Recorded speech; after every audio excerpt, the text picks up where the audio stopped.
मेरठ में कांवड़ यात्रा को लेकर प्रशासन ने बड़ा एक्शन लेते हुए यात्रा मार्ग पर पड़ने वाली शराब और मीट की दुकानों को पर्दे से ढक दिया। मेरठ और मीट शराब की करीब 400 दुकानों पर पर्दा डाल दिया गया, जिससे कांवड़ियों को कोई परेशानी न आए। वहीं कांवड़ मार्ग पर कुछ मस्जिदों पर भी पर्दे लगा दिए गए। देश के इसी कांवड़ मार्ग पर कुछ दिनों में कांवड़ियों का सैलाब उमड़ेगा।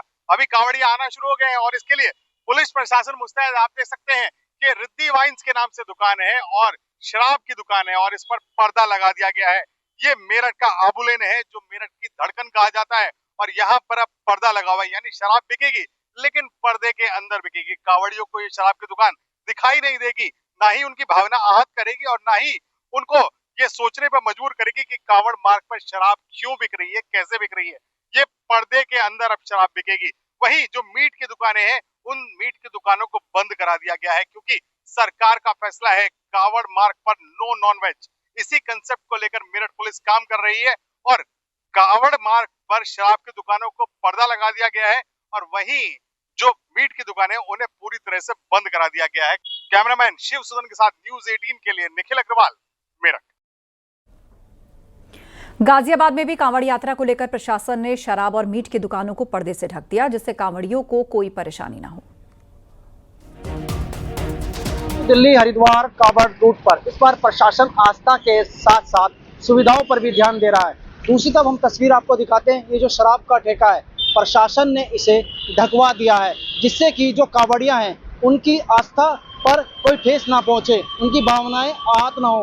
अगर हम बात करें इस रूट पर पड़ने वाली जो मीट की दुकानें हैं वह भी बंद कर दी गई हैं, जिससे कि कांवड़ियों की भावनाओं को आहत ना पहुंचे।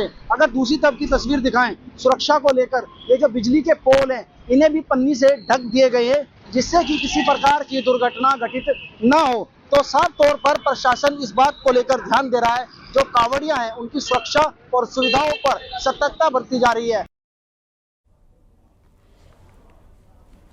कैबिनेट मंत्री ओपी राजभर को जान से मारने की धमकी मिली है। करनी सेना के पदाधिकारी पर इसका आरोप लगा है। पार्टी नेता अरुण राजभर ने धमकी देने के आरोपी को जल्द गिरफ्तार करने की मांग की और पार्टी ने केंद्र सरकार से ओपी राजभर को अब Z+ सुरक्षा देने की मांग की है।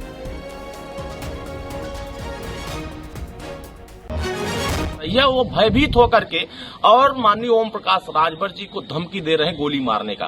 मैं तो इस घटना को बहुत गंभीरता से उत्तर प्रदेश सरकार के जो आला अफसर हैं, माननीय डीजीपी साहब, माननीय गृह मंत्रालय के जो हमारे प्रमुख सचिव जी हैं, तमाम जो हमारे बलिया के कप्तान हैं, मैं इनसे चाहूंगा कि इस मसले को गंभीरता से लेते हुए बलिया जो करनी सेना बलिया के नाम से पेज से धमकी दिया गया है, उस धमकी देने वाले पेज संचालक का नाम पता चल रहा है कमलेश सिंह है। ऐसे व्यक्ति को तत्काल गिरफ्तार करके इसको जेल की सलाखों में भेजा जाए। दिल्ली में कांवड़ यात्रा के मार्ग पर कांच के टुकड़े मिलने के मामले में बीजेपी के वरिष्ठ नेता मुख्तार अब्बास नकवी ने कड़ी प्रतिक्रिया दी और कहा कि कांवड़ यात्रा के खिलाफ किसी भी साजिश को सफल नहीं होने देंगे।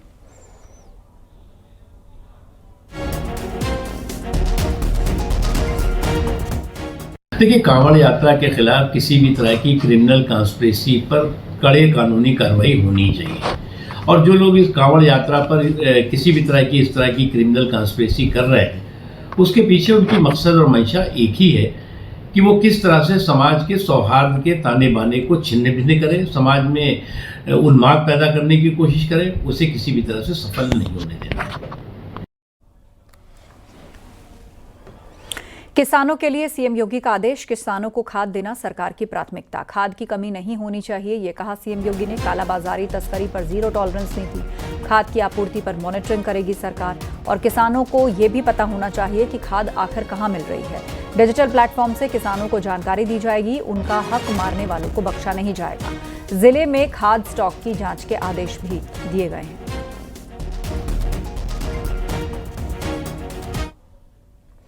उत्तराखंड में पंचायत चुनाव के लिए बारिश मुसीबत बन रही है। उम्मीदवारों को प्रचार करने में भारी दिक्कतें हो रही हैं। वहीं वोटिंग के दिन भी बारिश के खतरे ने प्रत्याशियों की नींद उड़ा रखी है।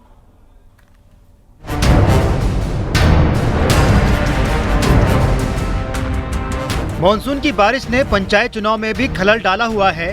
तेज बारिश से रोड पर आ रहे मलबे ने चुनावी प्रचार में बाधा डाल रखी है। पहाड़ी हिस्से में सड़कों से दूर दराज के गांव तक पहुंचना उम्मीदवारों के लिए मुश्किल भरा हो रहा है। कुल मिलाकर मानसून की बारिश पंचायत चुनाव के उम्मीदवारों के लिए मुसीबत बन रही है। तराई क्षेत्र में तो मैदानी क्षेत्रों में हो तो यहाँ इतनी परेशानी नहीं है, लेकिन मैं मानता हूँ भौगोलिक स्थिति बड़ी खराब है हमारी। पिथौरागढ़ हो या गढ़वाल हो, यहाँ पे जो एक ग्राम प्रधान पद हो या जिला पंचायत पद हो, उनके लिए दूरस्थ क्षेत्र जाना होता है, कहीं पर रास्ते बंद ही हैं। तो मैं अपने सरकार और प्रशासन से निवेदन करूँगा कि हर इस चुनाव बिला में हमारे सरकारी तंत्र तैयार रहें, जिससे कि हमारे जनप्रतिनिधियों को कोई चुनाव लड़ने में दिक्कत ना हो। लेकिन मुझे ऐसा लगता है कि ये वर्षा का सीज़न है, इस सीज़न के वजह से लोग बाग कुछ कम आएंगे पोलिंग करने के लिए। नैनीताल के तराई के हिस्से को छोड़ दिया जाए तो रामगढ़, धारी, ओखलकांडा, बेताल घाट में मानसून की बारिश में मतदान कराने की सबसे ज्यादा चुनौती होगी। हालांकि प्रशासन चुनाव के दौरान किसी भी चुनौती के लिए तैयार रहने का दम भर रहा है। सीज़न भी पीक पर होगा और चुनाव आएगा, तो इस दौरान हमें वो आपदा वाला जो सेंसिटिविटी है वो बनी रहेगी चुनाव में, तो उसको लेकर भी पर्याप्त अरेंजमेंट कराए जा रहे हैं। टीमें सकुशल मतदान केंद्रों तक जाएं, मतदान की प्रक्रिया संपन्न हो, उसके बाद वापसी हो सामग्री के साथ। उसके लिए सेफ्टी के अरेंजमेंट के लिए कंटिजेंसी प्लान भी बनाए गए हैं। तो हम सब लोगों का मिलकर यही प्रयास है कि शांतिपूर्वक और सुरक्षित रूप में हम लोग चुनाव कराएं। बहरहाल अगर मतदान के दिन बारिश हुई तो निश्चित ही लोग कम ही घरों से बाहर वोटिंग के लिए निकलेंगे। ऐसे में कई उम्मीदवारों की हार का कारण भी मानसून में चुनाव कराना बन सकता है। न्यूज़ 18 के लिए नैनीताल से वीरेंद्र बिष्ट की रिपोर्ट।